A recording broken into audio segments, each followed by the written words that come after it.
muntin gamtin nai le gamla ule nau gole pai teng le to khom pi ho tu ni June haptani na wanoi le se boina ka yung long kitawin pathian lopina ipivin thangwa na jong ipivin he tunia sermon ding hi le la ina sa jingo iwang phawe pathian cha hiu hi ti kan sei ding hin iwang phawe pathian cha hi be Bible sang ding John lekhathot masa bungthum chang khat le chang ni in siminge vevin pan engai lut jiu hi I to bang hita pathin cha te I sa ta ve chole ei ho hi chu a hi jong hi wa hi hi che ji a chu wan nuin ei ho ei het lo a hi chu ama a het lo ji u a hi ngai te ho tun ei ho pathin cha te I ve chole I pi yung hi dingu tun aki phong do hi lai ama hung kila teng le ei ho ama bang I dingu a hi ti chu ei hon I he ve a je chu ama a banga chu imu ding a hi wanuin a het lo idin munu dunia hi izat ham khat hi che thu to ki zoma iga bet khom di wa hi pathina thu thing bor chawa dingin phathe ebu taw hen la ina sa jiu hi ahong ki patna choile lu sei pawa upa si kam lowa kitin chelahi ana semahin khanglui tam ta in chelahi ana lungmon piu ana lam piu kipa ta ana sa khom ji wahin tu le chani hol ajong hagawa yung hala kipa nawa chelahi no ta ina sa ji wahin tulai na sa na layam tulai che thuai na lung helziam ti tunin anaki ngai to la chen edeu nei dunia hi che pathian cha hi naw zala iwang phat naw I chanu lo pi ta ho to I sei diu hi ei hon I het chinu ai wa wanui mi hon a het lo hi lo hi to I sim naw jang chun che cha umin wanuin ei ho ei het lo hi atin pathian cha I nawa ei ho jong wanuin ei het thei lo teng le I chanu jong hi sei jong lai hen wanuin het thei lo amin mai Christian hon jong a het lo pieng tha lo na het lo mong che chu tu ni pathian cha ten I het no che ho chu tu ni ban bana kan se ding a hin ama sapenin pathian cha khanin ki pa ta a het chin le alung mon pi chu ipiham itiai le pathian ngai dam na lungmon ta che chu pathian cha khanin a het chin a hi hodang hi naven wai le hodang a jong chon se hi ki het nai ani yu nei che chu che chon se ki het na pu gi chu anga hla na di umam angai jang di umam ti a hol lo ai pu bi nei a hol na mulu adi lo ji a chu mulu ti thu e a ho to ki zom mun theng mun poimo ati ho a chi oi ama ho chi a hin mun poimo ani chi u nei che chu hin kho khat vei be che te di ati wi nei a hin la a khoma ma jing chu akine bang amuji puine wadunga ga kidia thing ni kiging chaloi jong umuwe lo khachon ama mimala ama geldan dana ama le ma kisugen theya hichi ha so kisugen theya le hichi achon sin na chu ngai dam achan dam tia kinema jong umune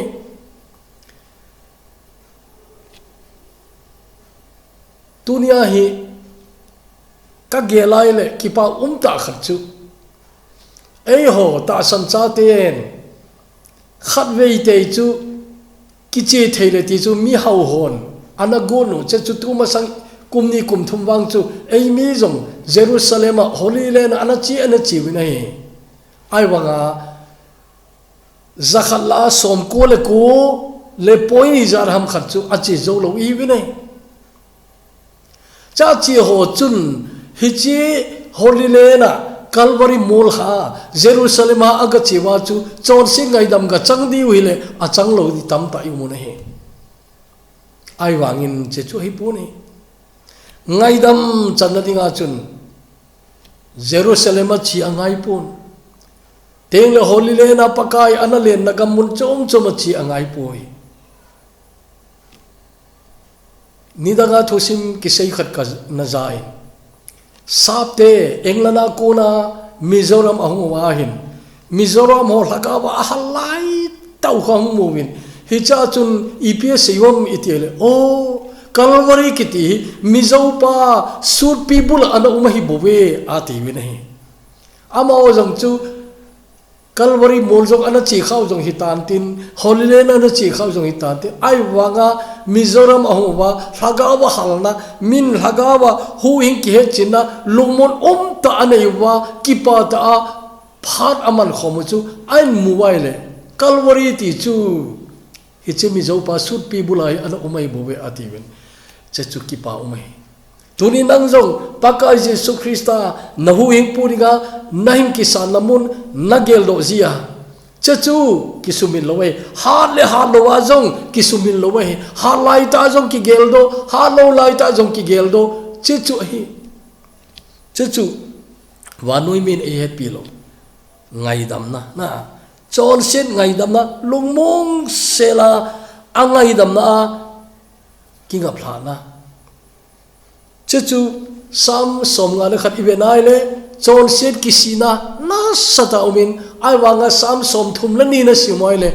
hichi ngai dam ki het chenna lungmon ta chu ana umine cheteni chu achi khom lo thelo ai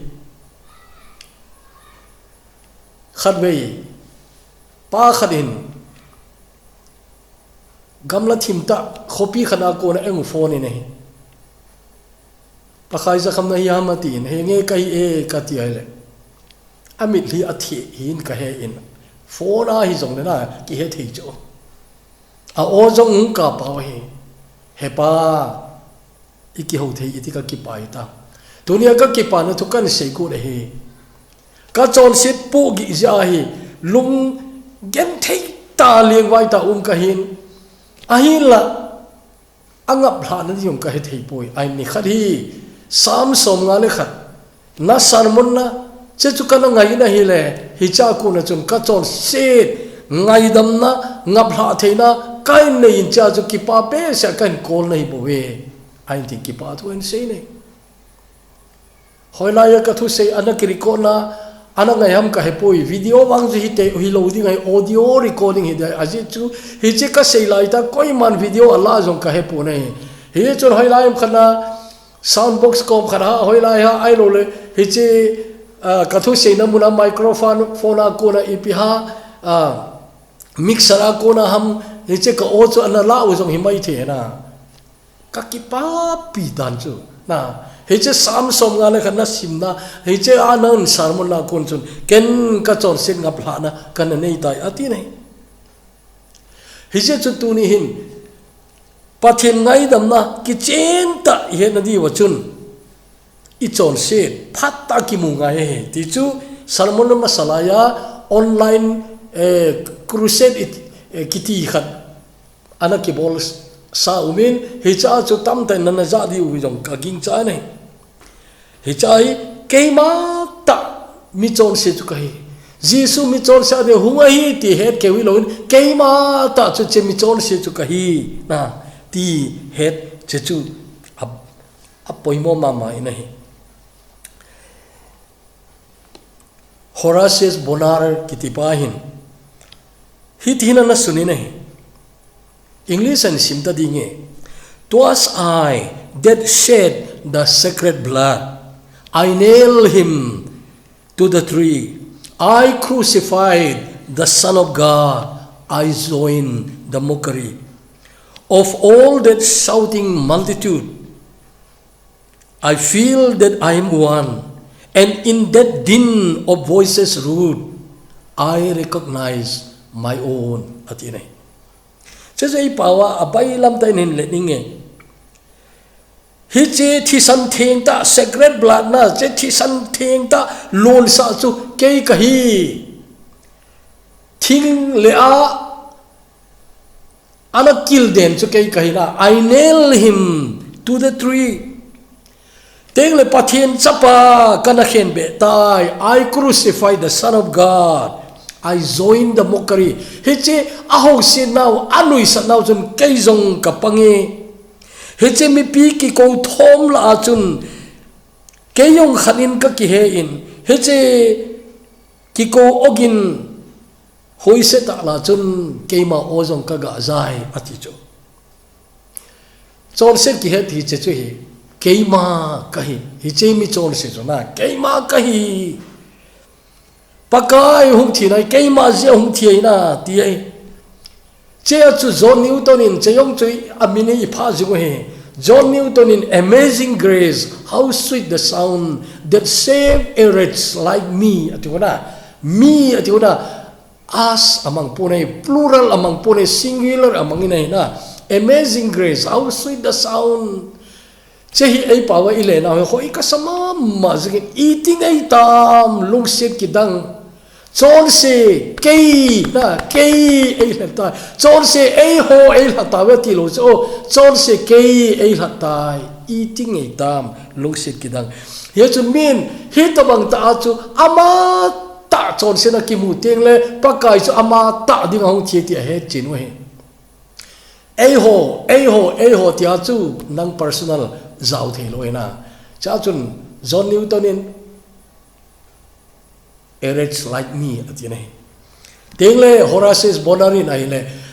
keima ta kai che thing pela khen be pa chuna I crucified the Son of God na I crucified the Son of God, I recognize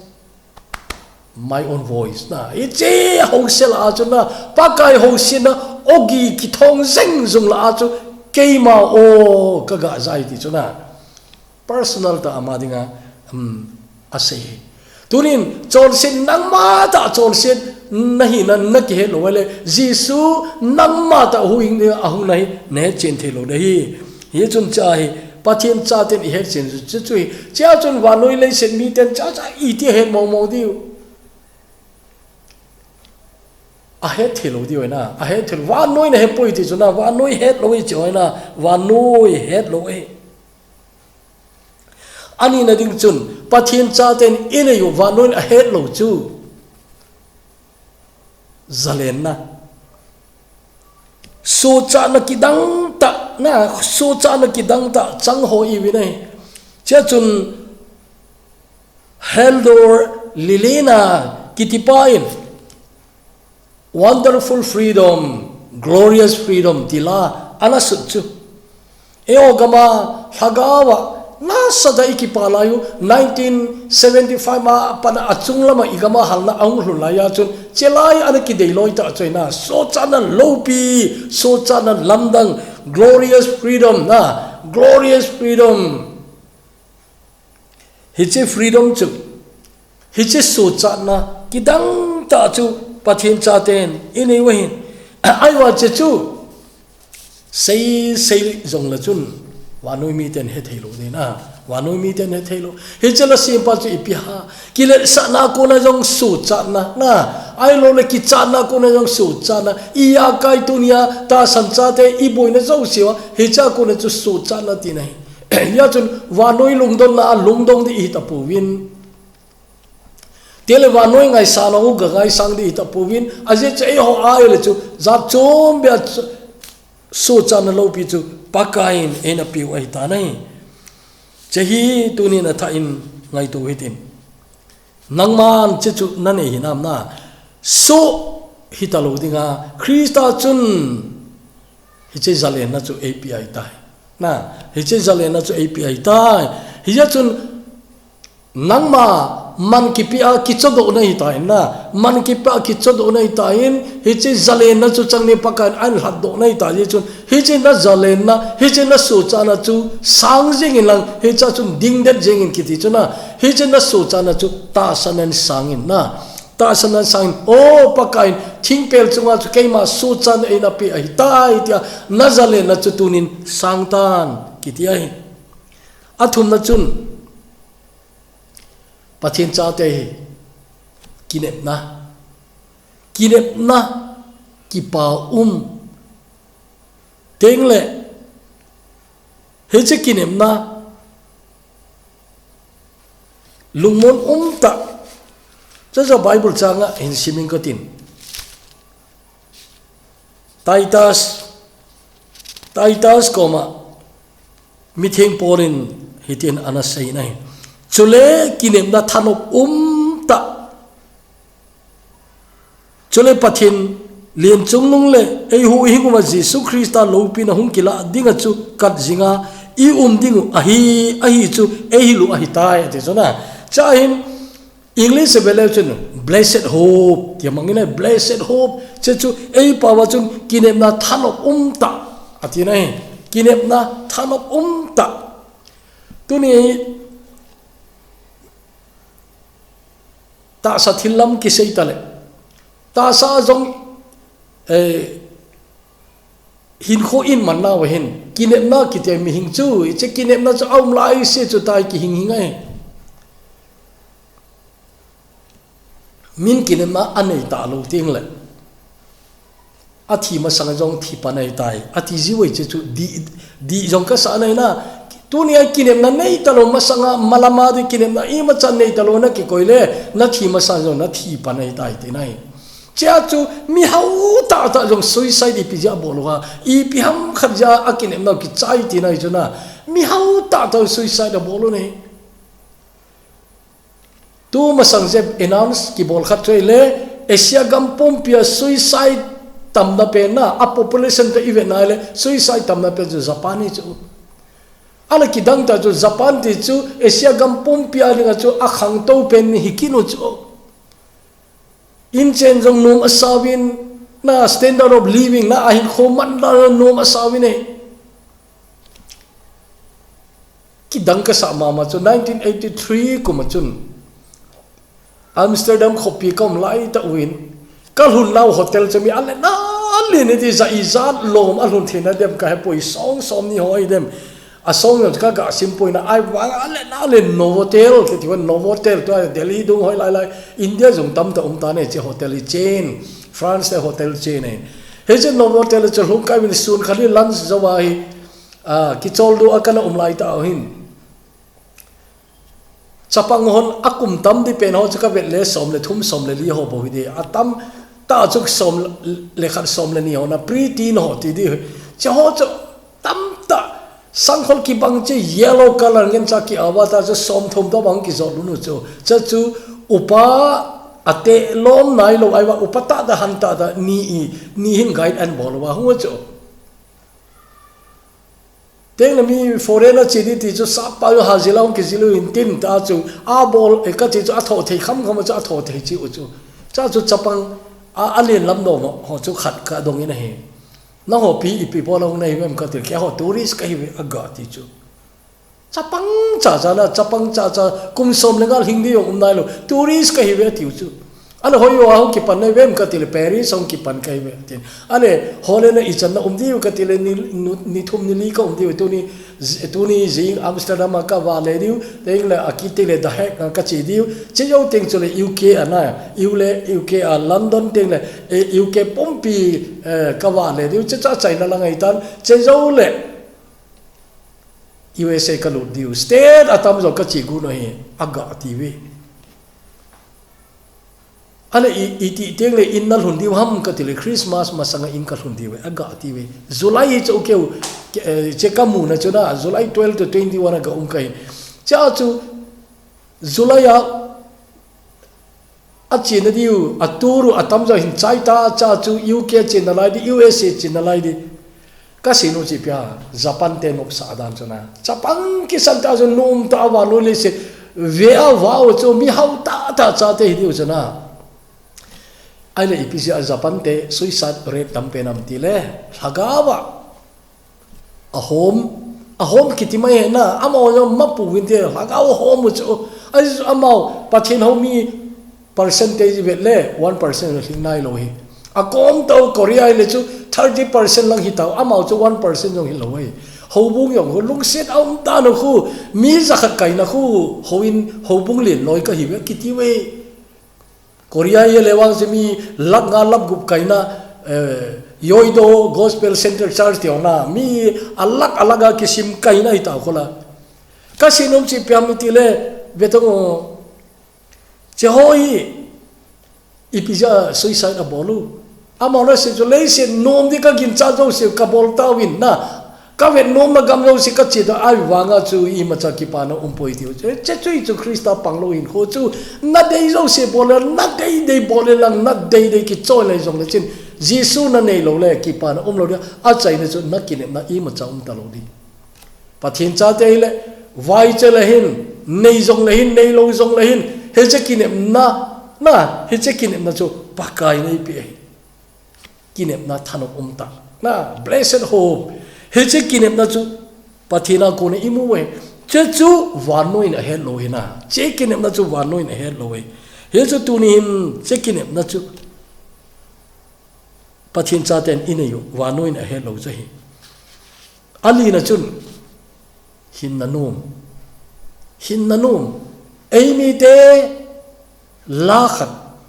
tu chana isa chim lobu sa jong isa chim ngai lo diu ikwi pa na ni khu te le chela ju khat we be sa do igu lo chu opa chung khoyang in la khat na sim piu nei Jisu nei hin na nom na lấy mi tên là hết thay đổi chế yong chu na Giêsu này hin anom lấy sự mi tên là hết ngay lâu điều hết chế chui hết chế hin anom này cho tu nên hin anom ít tiếng lại Giêsu này giả la bộ mày và nó mi hỏi hin anom thì hỏi tăng study body lên nagin sa sanga nom saloi a hau peno jang khu kum som gup ang I tiang le a thina ni chan lai tai ja khon hung ki it pan ta ve ta lekha sun min thang ta Ernest Hemingway ki ti pa na ale kha bu su khat ja ha min thang a farewell to arms ti ana sun pa Ernest Hemingway khoni pe se mi hau ki ti ola mi khat ki ti chu a hau che ai le a thi di ga ki che ti chu hi mongin te ka ti chu mi a hau po le a thi di ki nu e ti chu ta inda mi hau ho ji pathin nei lo ai be na thing bul song bul ti lo ma ho po be milim ho bo I be ne he che milim ho mi hau hi kum som ku ang wal te le cha ma jong thi di ki pan ta be ta a ji chi pia a thi ne jan nai tul in ta ke mi ho ha da ma dam so de om ka ti le som sa gi du ngai tam ta ju ki chai we na tam ta ju ki chai du ne je ngo jong mi ki tim the lo I chom lo ka thi tho da ne be he je chun choi be le chun kum som ko ngi te le thi da engel pat tau chu hong ki de tau na thi dia ki di dan na thi la ki di dan na Alexander the Great ki ti pa thi di ki dan ko na mu khola Salmon na ki sei sa ai tai na Dr. Kim pen ho in a zenwe ai wangin koi ma cha a thi ding pa rai koi ma cha in khu tu tang the yong pu we a Dr. Hon a lo ji he pu we a ma we ki lo je wang cha pu ya je chu chapang wal khula kum som thum le kum ni ho a thi di ga hum mi ki ti chu a ki tho di da na a wa thi di ki ti koi ma ki lo pon te som sa ki ho jong ki inun te mi hau hau lo le thi ding ki mi ki mai the ai wa pathian cha de khuti lom long ki chu lo de aje che pam te aban ta kinem na akichi wal chola pathin cha te chu thina aban ta kinem na chola salmon ma sa chu ka sei chola hin khuwa pakai to mu thelo pakai to ikilon thi phat pha le mu the ama to ki muding he je ki ka chu thina bo mai ti taw khola na che a chun pathin cha te ke chu thi ka nga le wanga hi poi ai wanga thi te te ri ting le ki na di ta lo oh cái chuyện này cái hết chuyện này cái thì họ đi chỗ thi đi kỳ nào ta lâu na chế chú ngay tôi là chuyện hiện khôn ta ấy na mình mình aki char pen ki chat ta lâu cái thì chế chú hiện khôn mình chỗ na hiện na nó mình thì chỗ na ki char pen ki chat ta lâu đi ngã pakai này xí hết chế thì là giống hi ai imua ai coi pi na ai imua ai coi pi lazara thia chu ai imua ya ti na ai imua ti chu pakai thi na giống imua ai khel pi ai tai ala imu chu khang te te de na chan na thi phat pha le na imu chu na kha ki chu mit phe lo ka ai tan tin che chu pakai ko ma na kha do de na chi ya chun che lung mo na da ni che ngai to tin he che hin na no mi ti chu na hin na no mi ti chu che chu tunia thil khat isu chen deu chu hin hi che hin na nom nei hoi thi na nom in ananga ai nei thi na nom ta na thi dan ha salota ti chu na thua peng peng ni yo ki jong le kinem na khat ki nei tho tho di chu kinem na khat ki nei tho tho ni dang lai ka na sei khatai mi pa khari cancer ahin cancer je na het chi oin na het chi oin ấy in sung lo giống là mi in sung iga vil kha giống tei tei dingai pa thalo bang ma na mu tam ma de kai le ka pa cancer kum ni wal chei ka na zen ohin adam zo ta pon cha cancer ve ho gen thi dan ka mu sai to yo newspaper zinka sele na newspaper akimu teng le left column khum mi thi hong ki sun je cho newspaper local paper loi khana na cha ka na ve ji cho covid thi sanga cancer thi tam zo jing ke ai ho kama zo na to in ka jin zo ka ve le cancer thi chu mi ni omune o lung se chu na lo mo me ai wan cancer ve cancer thi ding mi pa khat lung mon dan chu ta sei chu ka cancer hi kumni kal ka thu lo de chiyo teng le hichele se dal hatang ka tin cancer ki tin ai sugen thi phata lo dinga kapaka angsung ki cholu kai ki cholding kai ta cha chu kumni lo kum thong la kho poi aje chu achai na de na achai na ding hi chele se ka dal ha phat da hin hi chele se ka dal ha phat le hi che cancer chu ai su boi phata lo li hi che ga ma chu che ding ka ti chu lung mon samina cha chu hin na no me ti chu thi ding yong ki chalo wa na thi ding yong ki chatalo wa I pinat hi jong le che ki chatalo wa thei chu alung mon be doctor kharchuru char pura so lamlai hung kha khat doctor min thang tai min chu ga sei kho da ing ka tin chepa chun ki tai ta khat chu asein ai wanga chu a sei dang chu za char umin hita sei chu chura char kumizat ka hung tai ai christian ke ti I macha a hoi chum ne ka mu po in ai kho jong I macha a phat zo na yong ka mu po ai wanga Christian ahi lo na thil khat wang ka mu e hospital ong ki polu nun taw na aki manun cha chu adamule pathen thangwa na ne yon hospital a koning ki pa ta na pod on a thiu le jong hospital su mama a thiu jong le pathen a thangwa tho tho e ti chu na pathen komo ataw thon cha chu ki pa ta in na ki pa ta chu lung hai se na po tho tho chewange Christian te zat chom na khat ahi ati chewang chu ke yo ka kitai adang wang cha sei chu sei son yo anom pon na so ki sei le tunin negative lam ka ha se nom lo jen so sei da ing ka te he se doctor pan chura chan pura Christian o azab chom na amu khat sun chu a thi te ngo le jong ki pa ta ing ti chu pa chen na thangwa u na chiu chewang hi ke hon ka nei lo Christian on aneu khat ai tin che chui hin na nom phatamina manai le thi na jong nom de ya chun poli pe se second Timothy bungli changup changge ro khu simla chinna a thi di ko na su ai khu iti lungmo ne tam na iti lungmo ne tam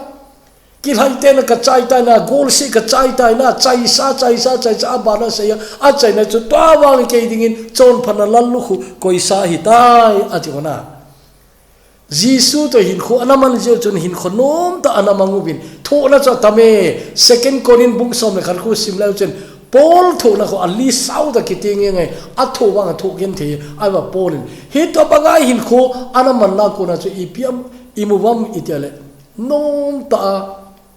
ana thi tho gen the iza tho jong le akipa na chi pi ha itiale khonunga lo pi na ka chan di to ka tele tu lai ka tho na chu te ka ki kot hoin ka koi poi ti ki kot lo e ti ka tho na hi che tho na i ma chai poi ti chu che second corin bung som ka ti chu ana sim tau a tho na lis ka sawa cheng si khu vele chin nang na tho lo ke ka thu kha poi cheng khu na a cheng se thu pa hin i ti ki pa ham ti le ki pa hi a je chu pa kai mina a thu chu a ki pa na hi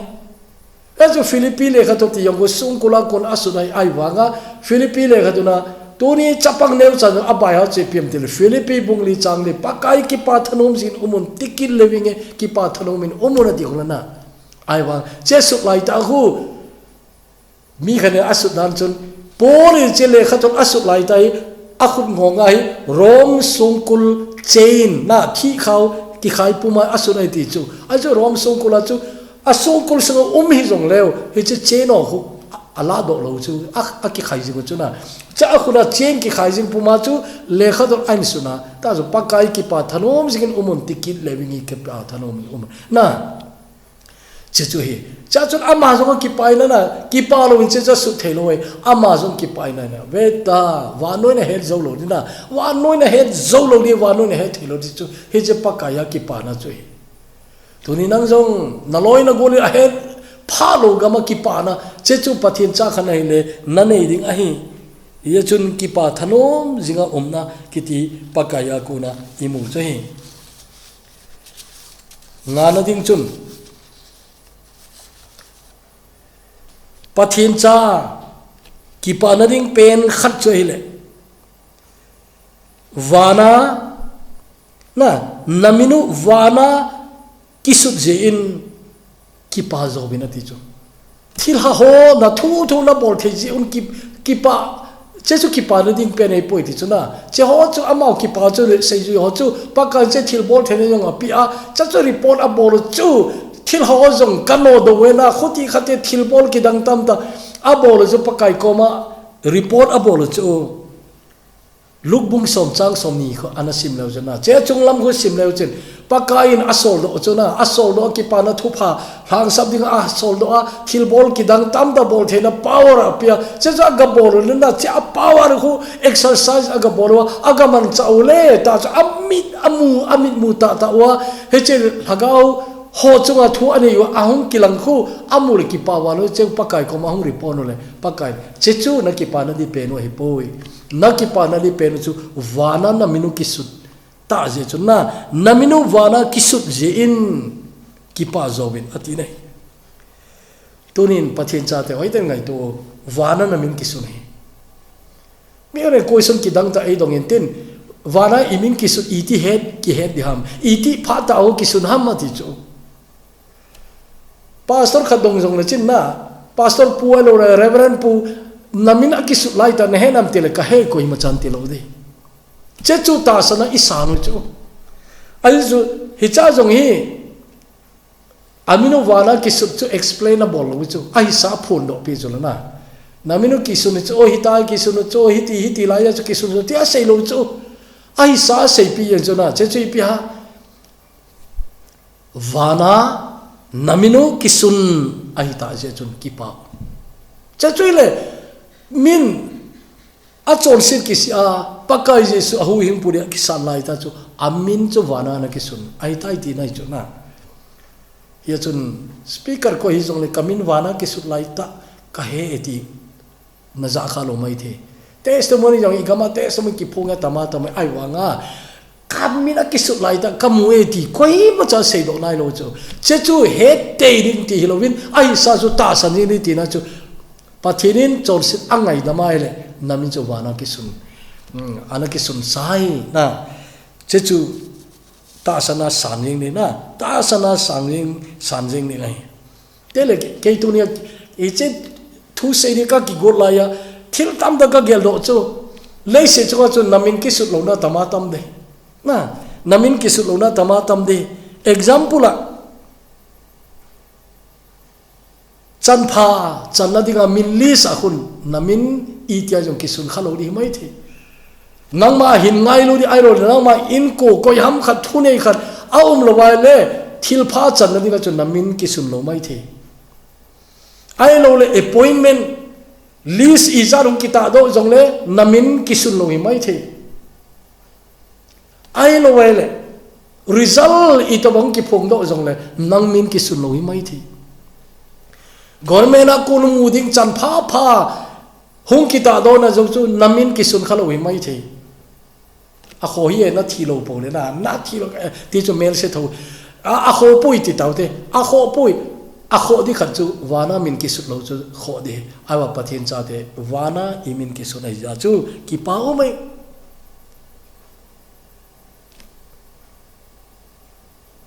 he che a pheng mai khana namin ana chung de koi jong le che kel ngoi no hin na le khabua amin kisu lo chun meidil apai tawe kiti huna aiwa pathin cha khanele namin kisu de ja chun meidil chidila chun pangta lo ding nahi chia chun tunin hoi tan ngai tu te na hoi tan ngai tu te leise chunga he thilpha chana dinga namin kisu ngai lo mai thi scheme thupi ta mune yo namin kisu lo mai thi chan pha tam da chana dinga namin kisu lo mai thi ai wang Giêsu thi sanjala cha na chol set ki ngai dam ai le wana namin ki sunai ta je chunna hi cha chu pakain ikipa na li peno se yo wang ko ni da ga jong experience khal woi dem che chunga akipa da no na ai lam kai pu ai lo le apakai chuna pakai namina hina thil hao jong nge ta ka no do jing wa dai thil bol thena ki dang ta ka nei pi chu ka gamang chawe te ki pa da report ko pakkan che ko thu pi ta akoi pi lo he wana namino ki suta jin ki pa zowin atina wana namino ki suta jin ki pa un atina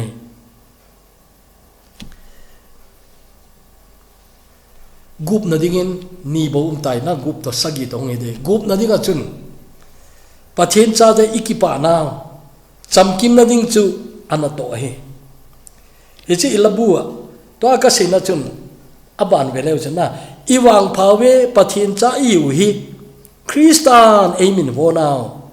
aban taina ana mel chu kipa na kim chu anato hi he chun pathin cha khane na polin asei hu mel chu tin a hing ho chu amo ho dinga hing hi talowa a thi khelo thi thoki dinga hing a hi nadiwin mizo se thi khela a thi ti hula second corin bunga chang somlenga cheyong chu iza jing sawe second corin bunga chang somlenga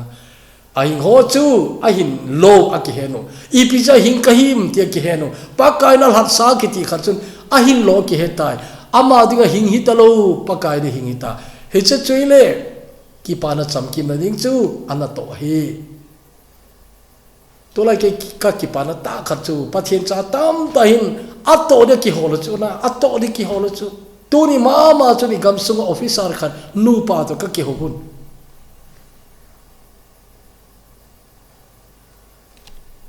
ka ki pat pi na ma chu pathian na to na ka pan thei na di ka ki holun na ka pan thei ka ki holun evangelist or missionary ho I chan ham khana ki thu pi ding ka tim che chu pan ka lawe ti na che chu taw na kana man pi ai ki paum dar chu na che chu amani nu pa jo khang dong chai lai par hoi ta Krista hin nai nei hi cha Krista hin nei a ko na chu a ji di wa a hong ki taw le ta chu amani pathin an su tu ai hoi ta na ki cheng wa tu ai pan mun hoi ta anei ta wen aiwa amani nu panjong a het chinu chi pia pakai na to hi ka ki nei na pakai na to ka ki nei ya ki henun tin a bol theu hol chu a bol theu hol che chu tu lai ama o ke wi lo mun tina tu la atori ki hol mi tama tamaina pakai na ipi ka tong dem na pakai na ipi ka tong dem chela simpa hin a he chin samena a he chin ni nai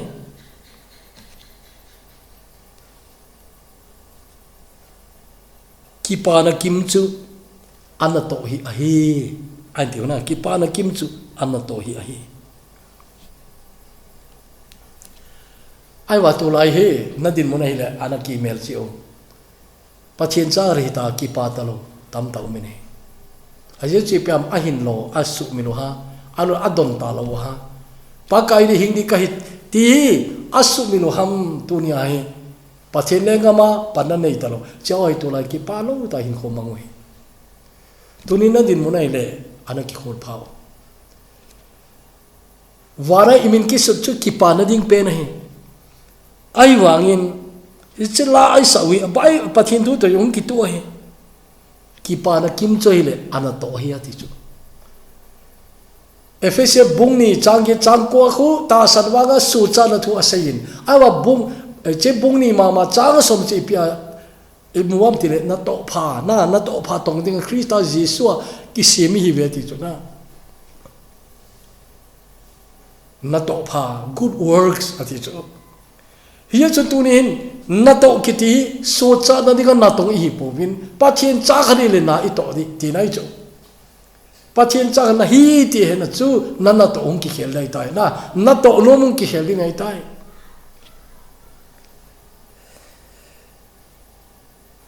che chu tu zanin mel chu ten a chai na sei tangi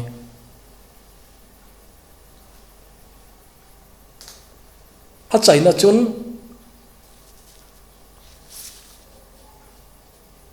Kolosa bung thumna chang thumna hin siminge chehi pathin cha ten i tia jong su min loading ingai to diu nga ingai to diu khan hin siminge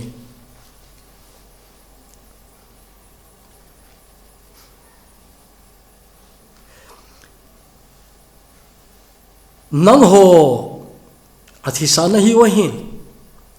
nahi naw chu Krista to pathina kisela ahi ati chu ihi naw chu pa pathin koma Krista na in Christ ti jong hi i sei tam lo loi ta wa hin na i pin tha ma sanga chun in Adam umi hi nei pathian chawi ta jiu chun Krista umi ta he che Krista chi che i hin naw hi i ta sa zo lei se chunga na la ye na ai wa i hin naw chu Krista in Christ Krista pa pathin koma ki sela hi tai ati chu tunia hi ta san cha na hagaw hin nai abidda na Krista pa pathin koma ki koi tai ti chu vanole sinin adi a e ho vai chanagam chawang koi ma chan i bol pui na ai wanga America du Europe du khu e on i hello wa mi hau tam ta hun underground bunker ani chi ta hola YouTube dong na vele chen bunker chom jong na mudi hoina mi haule mi le zo hoin bunker ki sim chi ucho tuma sa US president masa Trump kiti masa ta aboy lai ta chu bunker ajo na ki sel kiti khatu sim hong kha chu bunker na che White House ang khun anoi lang ki sel na da ne ka he poi ke he chin na mai poi na che chu he jong ngai poi ai wanga mi hau tam ta hun private na bunker ni che chu aje chi pyam ta bitna safety security da to lai min che chu aboy pi chu na itile ka bit dem nuclear galvo na hong kimang cha ki dona ba hong ding teng le chungla ma chu sulfur sa chu bit na di talo ija chu bunker noi che chu oxygen jong ta chu anoya supply jing dinga chu achunglam ki kha bit jing yong na thilo dinga chu ne yong hing se na akoyu oxygen hing se na min akoi chu bunker min asim chu chu EP hung su jong le boilo dinga umui ai wanga hi che ata sau thi thei chu azam pi le le chu na azam pi le le di ti na chu ei ho hi le chu hi che ta sai abit ta lo jong le a kho na I ma cha po ai je chu I hagau Krista ko mana I hin nau ti jong I hin nau je Krista ko ma ki sela I tai pa pathin ko ma Krista a ki sel is a Bible chang hi hoi tai na anamel chi unlang Bible chang akati chu pau chu chu me che Bible chang ana sim leo jen na pau chu na sim le ki chi de in Christ Krista achun papa thin koma in now chu ki sela hi tai ti nei ya chu tu ni coronavirus vanoi na pui pi ai ti zan umaina to verain ga chom umkina a chom umkite le web jong chu thum na yo umkina lai di li na jong umki thei ti khat chu e chei coronavirus thu jong hi a loi khala to sema ma loi umin to na man kinu na ama sa pena chun wave khana chun a hat lo ho te se ho lampangin a thu win ani na tu apa ya le khang tha ho han lai la na thu win a thum na chu chapai nin thu ri ati wa cha lung lim ki chan ta sei do na ai wa a chai na chun to na khan en man ki lo chu a to na wang chu hin sei da ta a to na zo mel se na ai pi ka sinum chi pia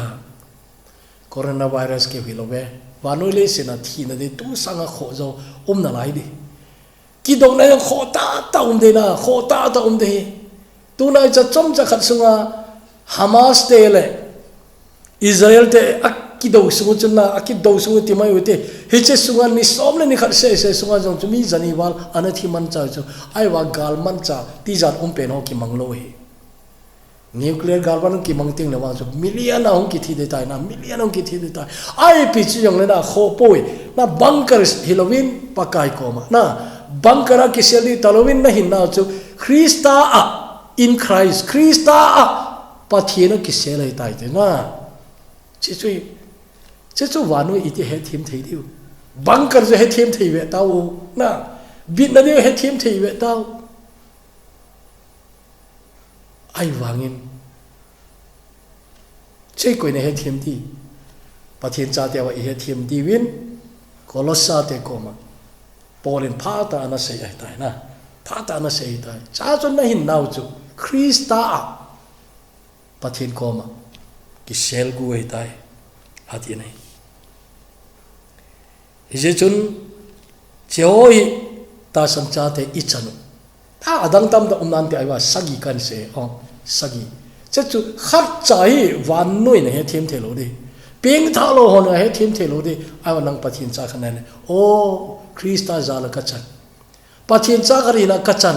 ti ye chun tunin pathin cha hiu hi alo pi ma ma jing thu sim kar sei ka tin chai na dingin pathin cha hi thu pi dan ka het sa sai jong le ha ta ki pa na AP khat ana umin che chu asol lang sol ki tai the Telegraph ki ti newspaper khun khat ve hi thusim ki dang ta khat aumin che chu Italy gama nunga khan le golang khat ucha che chu Calcutta hungwe che chu Telegraph ten hoi ta athusim chu an sunu he che chu ipiha athusim chu ti ai le hi che ucha te ni chu apasal a uzo chu ata ta chu apa chapa hi pone ka ti che Italy ga ma mi hau khat chapa a chu athu sim chu che hi Italy ga ma millionaire khat vanole sen mun chom choma ana wale cha chu Calcutta hu chu eon gam khang to ivet num bawai amat a khang to lo mi wai cho amu num je cho Calcutta te chu mi kan thei chung nung ipiha lamlien pa ma mo gi je go tam ta na khut do tam ta na teng le vanole sin mun laga ki hamu be selo te chu sabi se chu na beta rickshaw kenga akayu khuna kenga akayu hi cháu na khoi sap te na mu nu mu chu cháu khoi hi che Italy mi hau pa hi a hong ini ai le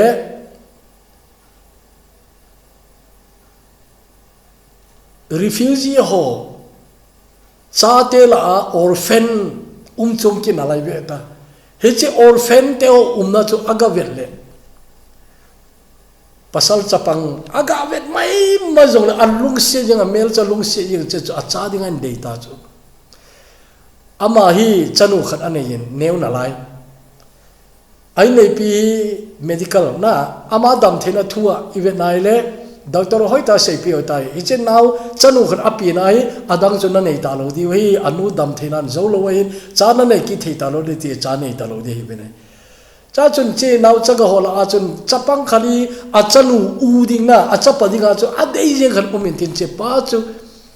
hi che orphanage a chu a thu mai le ama ho jang na cha ding na ti mo mo le ka phalu ti wa ta so hoi ta agreement a pi wa ta chu aki pu hi ta chu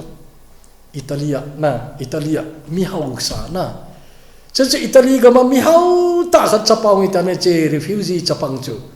che ahung gol han phana hi cha anau nu chu to na anau ding apa na su to che te ni chu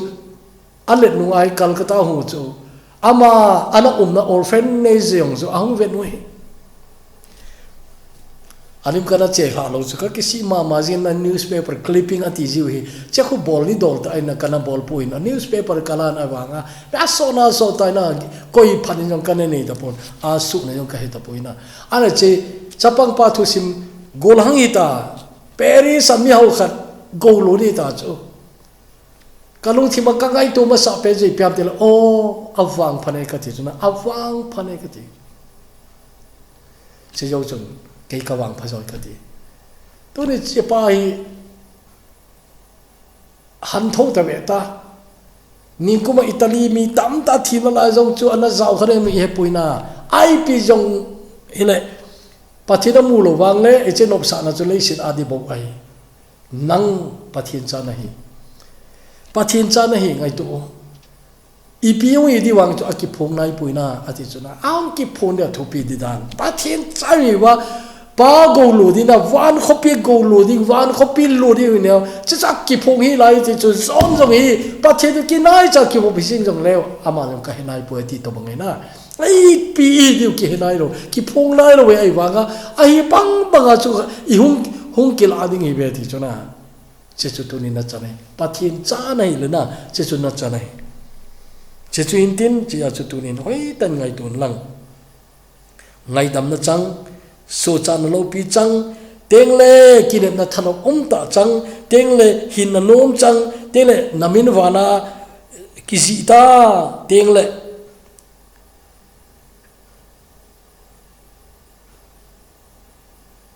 nain khwa nahin lo na ki het chen pakai na to ki pa na chamkim na dinga ana to tel a China pathin wanoi mi ten a het zo lo ding hin khuna ne wana pa pathin koma Krista selgu a umta nahin na chu leisi mi ten het thiam lo di mi hau pe ro la zo lo Krista za la na chan chu tunin chahi ikinep nau chahi in kinep na thanok ta chahi chahi inga u chahi chechu thon lo wa imu di we chi a chu chechu phatai ngai to chin cha khat nahi na I to banga le se chu nahin khona mandam ti nang le nan aban na ki hol hol the ding tawti hepa luksi thim pathin ka ki pa we hiche message a kunin pakai na cha ten ka chanu cha hi na a ka chanu tam ta dang yong sei di umin te ai wanga to janin sagi kan sei ne hi cha ko na hin pakai nang ma ka ta sanau ki su de na teng le na cha te ka hi nau hi pakai atha be ka ki pa pi wa heta chu pathin cha ka kai nau hin hoi iti kaman niom ti ka he thiam the ne dingon long se tain hi che thua ko ni nang man nei ki hopi che divin ka taw na hi long leng wai ta tam ta ka mai thewe ai wangin tunin Krista ka chan he thei ding nang man nei ki thopi din ka taw na hi ai kalawa hi che thu ngai la ko hi song le pakai hadai ko mu jong le nel nei til kho lang amunai lo ko mu jong le hol nom na nei pi bin lang na thil mo pi ai ja chon pakai asan di ha saloi ti hi ne he thim sa ul lang ta chu ke man ka ki hen ding hi bo we ti ki he na pakai nang ma ang sung ki pe do the ding in nang angai zo se long so nang thu sei ki ding tin ka tawun lo pin zo se nang chang jing lang na cha te phathina to ma ban chal jing ni nang ma ne ki thu pi divin pakai ji sumin kong taw hi amen